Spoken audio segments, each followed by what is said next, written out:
পায়েল এবার জোর করে বিয়ে করবে অব্বয়কে। ওদিকে শ্রদ্ধা আবার পায়েলের সব কুকীর্তি ফাঁস করে দেয়। হ্যালো বিয়াস, কেমন আছেন সবাই? আশা করি সবাই ভালো আছেন। ছবি নিয়ে আসলাম ভাগ্যরেখা নাটকের 181 পর্বের এক্সপ্লেনেশন। ছবি আমার এই চ্যানেলে নতুন হলে চ্যানেলটি সাবস্ক্রাইব করে পাশে থাকা বেল আইকনটি বাজিয়ে দিবেন। ভাগ্যরেখা নাটকের 181 নম্বর পর্বের প্রথম দিকে দেখতে পারবেন যে মনোহর যেখানে শ্রদ্ধাকে আটকে রেখেছিল সেখানে বুয়াজি, কীর্তি, আরতি আর বরুণের মাও সেখানে চলে আসে।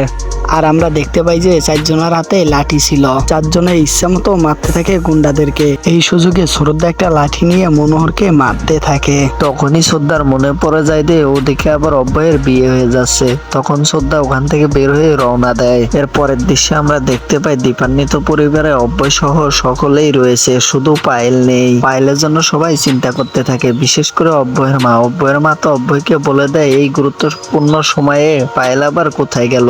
আর এদিকে দেখতে পাই যে অব্বয়ের বাবা অনেক রেগে রয়েছে, কেননা অব্বয়ের বাবা কখনোই চায় না যে অব্বয়ের দ্বিতীয় বিয়ে হোক। এর পরের দৃশ্যে দেখতে পারবেন যে বরুণ আবার অব্বয়কে ফোন দিয়ে বলবে পায়েল অনেক জোরাজুরি করে ওয়াশরুমে যাওয়ার জন্য, এই জন্য আমি ওয়াশরুমে যেতে দেই পায়েলকে, কিন্তু এখন তো আমি পায়েলকে খুঁজে পাচ্ছি না। পায়েল মনে হয় এখান থেকে বের হয়ে চলে গিয়েছে। এরপরে আমরা দেখতে পাই যে বড় একটা ঘুমটা দিয়ে পায়েলের মতো করে বসে যে কে যেন বিয়ের বাড়িতে চলে আসে। অব্বয় তো অনেক চিন্তিত হয়ে বরুণকে ফোন দিয়ে বলে পায়েল তো আবার এখানে চলে এসেছে। এরপর অব্বয়ের মা বলে পায়েল তো চলে এসেছে, বিয়ের কার্যক্রম শুরু করা যাক। তখন বিয়ের কার্যক্রম শুরু করে। এরপর আমরা দেখতে পাই যে বরুণ বউয়ের কানের কাছে যে ফিসফিস করে বলছে আমি শ্রদ্ধাকে আমি অনেক ভালোবাসি, এই বিয়েটা আমি কখনোই করতে চাই না। তখন বউ সাজা মেয়েটি বলে আমি পায়েল নই, আমি শ্রদ্ধা। অব্বয় তখন বিশ্বাস করতে চায় না। শ্রদ্ধা তখন ঘুমটাতে তুলিয়ে দেখিয়ে বলে যে এখন কি বিশ্বাস হয়েছে তোমার আমি যে শ্রদ্ধা? অব্বয় তো শ্রদ্ধাকে দেখে অনেক খুশি হয়ে যায়। শ্রদ্ধা অব্বয়কে বলে আমার সাথে কি হয়েছে সেই ঘটনা আমি তোমাকে পরে বলতাছি।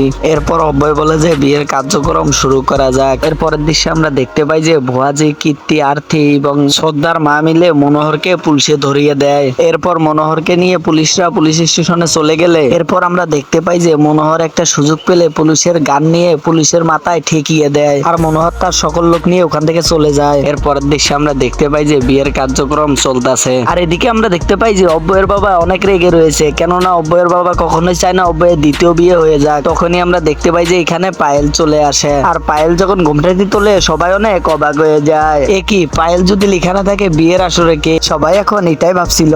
আর তখন অব্বয়ের মা গিয়ে ঘুমটাটি তুলে দেখে এটা শ্রদ্ধা। অব্বয় বলে মা আমি তো বারবার করে বলেছি আমি শ্রদ্ধাকে ছাড়া অন্য কাউকে বিয়ে করতে পারবো না। মা তুমি তো আমার কথা শোনার চেষ্টাও করনি, তাই আমি এই কাজটা করতে বাধ্য হয়েছি। অব্বয়ের মা অব্বয়কে তখন বলে তুমি এত বড় একটা ছলনা করতে পারলে? তখন সেখানে বরুণের মা আসে শ্রদ্ধার মাকে বলে বরুণ কোনো ছলনা করেনি, ছলনা তো করেছে আপনার সেই প্রাণপ্রিয় মেহমানেরা। তখন আরতি বলে হ্যাঁ মা, শ্রদ্ধা ভাবিকে আটকিয়ে রেখেছিল মনোহর এবং মনোহরের গুন্ডারা। এরপর দেখতে পাই যে শ্রদ্ধা এবার মুখ খুলেছে, মানে শ্রদ্ধা এবার সবকিছু তার শাশুড়িকে খুলে বলছে আমাকে তো আলমারিতেও আটকাই দেওয়া হয়েছিল, মাথায় আঘাত করে ফ্যানের সাথেও ঝুলিয়ে দেওয়া হয়েছিল, এছাড়াও আরো অনেক কিছু আমার সাথে করা হয়েছিল। আর আপনাকে তো ঘুমের ওষুধ খাইয়া অজ্ঞান করে শাড়িতে আগুন লাগাই দিয়া বাঁচানোর অভিনয় করছিল ওরা, আরো এরকম অনেক কাজই করেছিল ওরা। আর এগুলো কথা শুনে অব্বয়ের মা তো এবার থমকে যায়। তারপর অব্বয়ের মা অনেক রেগে গিয়ে পায়েলকে একটা থাপ্পড় মেরে দেয়। আর পায়েল মায়ের খেয়ে লুকানো ছুরিটি বের করতে যায়। আর তখনই পায়েলের মা পায়েলকে আটকে দেয় আর বলতে থাকে যে তুই দেখি বারবার লুকানো ছুরিটি বের করতে চাস, তুই কি আমাদের আরো বড় বিপদে ফেলবি নাকি? এরপরের সিনে দেখা যায় যে মনোহর সকল গুন্ডা পান্ডা নিয়ে এইখানে চলে আসে।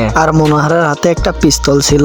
পিস্তলটি সবার উদ্দেশ্যে টাক করে ধরে বলে যে কেউ কোথাও যাওয়ার চেষ্টা করবে না। আর মনোহরের গুন্ডারা সকলকে জিম্মি করে। এরপর পায়েল হাসতে হাসতে বলে যে এইবার তো আমি অব্বয়কে বিয়ে করেই ছাড়বো, কেউ আমাকে আটকাতে পারবে না। ছবি এই ছিল ভাগ্যরেখা নাটকের 181 নাম্বার পর্বের এক্সপ্লেনেশন। কেমন লাগলো এক্সপ্লেনেশনটি কমেন্ট করে জানাবেন। আর সকলেই ভালো থাকবেন, সুস্থ থাকবেন। আল্লাহ হাফেজ।